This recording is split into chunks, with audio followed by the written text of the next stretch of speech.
মানিকগঞ্জ জেলা বিএনপির সিনিয়র সহসভাপতি ছিলাম।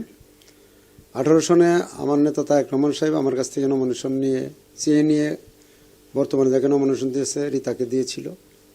কথা ছিল এই বছর আমাকে নমিনেশন দেবে, আর 18তে দল ক্ষমতা আসলে মন্ত্রী বানাতো। যাই হোক, যে কোনো কারণে হোক উনি আমাকে নমিনেশন দেননি। আমি রিভিউ দিয়েছিলাম। উনি আমার সাথে 40 মিনিট কথা বলেছেন ডেকে নিয়ে। উনি বলছেন আমি দেখব, কিন্তু শেষে আর দেখেননি। যে কোনো কারণে যাই হোক, আমি জনগণের দাবির মুখে এবং মাঠের অবস্থা বুঝে দলের স্বার্থে আমি স্বতন্ত্র প্রার্থী হয়েছি। কারণ যেখানেই ভোট চাইতে গেছি, ক্যাম্পিংয়ে গেছি, জনগণ বলতো আতা ভাই আপনি না থাকলে আমরা কিন্তু জামাতে ভোট দিব, কারণ ওরা ভাড়াটাকে দিব না, আর ওনার সন্ত্রাসী বাহিনী আছে, ওনাদেরকে ভোট দিয়ে আমরা বিপদে পড়ব না। যাই হোক, আজকে নমিনেশন বাছাইয়ের দিনে 1টার সময় আমাদের ডাকা হয়েছিল। আমি 1টার সময় এসেছি, আমাকে ডেকে আনলো শেষ পর্যন্ত। ওনারা হয়তো আগে এসেছেন। ওনারা অনেক লোক, জানি না ওনাদের সঙ্গে প্রশাসনের কী সম্পর্ক।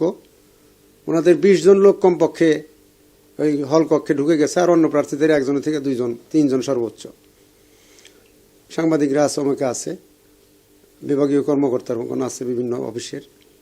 তো সেখানে প্রথমে আমার নাম ডেকে বললো যে আমার যে 1%-এর সাইন, সেখানে 10 জনের সাইন বিবেচনা করে আনা হয়েছে।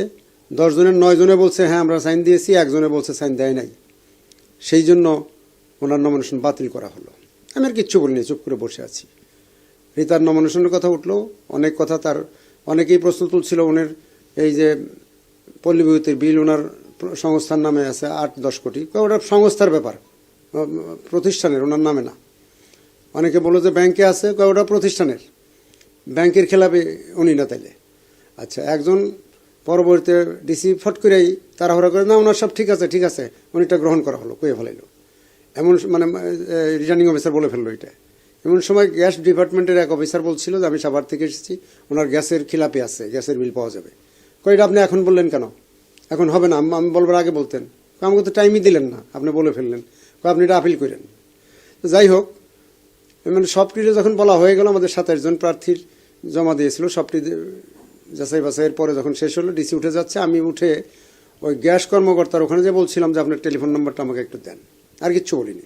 এদিকে রিতার কিছু পেটুয়া বাহিনী, নিজস্ব লোক, তার পিএস সহ, নাসিরুদ্দিন জাদু, সোহেল, তার বাড়ি শিবালয়, এবং অ্যাডভোকেট উজ্জ্বল, এই 3 জন আমার পিছে যায়।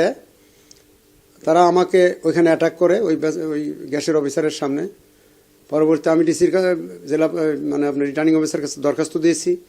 4 ঘন্টা পরেও তার কোনো খবর পাই না, সে নাকি পাই নাই, সেটা পড়ে রয়েছে তার সিএর কাছে। সেটা আমি রিসিভ কপি নিয়েছি। আমি ওই সন্ত্রাসীদের 4 জন সন্ত্রাসীর নাম দিয়ে দিয়েছি। আমি তাদের অবিলম্বে গ্রেপ্তার করে সন্ত্রাসী কর্মকাণ্ড বন্ধ করে তাদের বিচার দাবি করছি।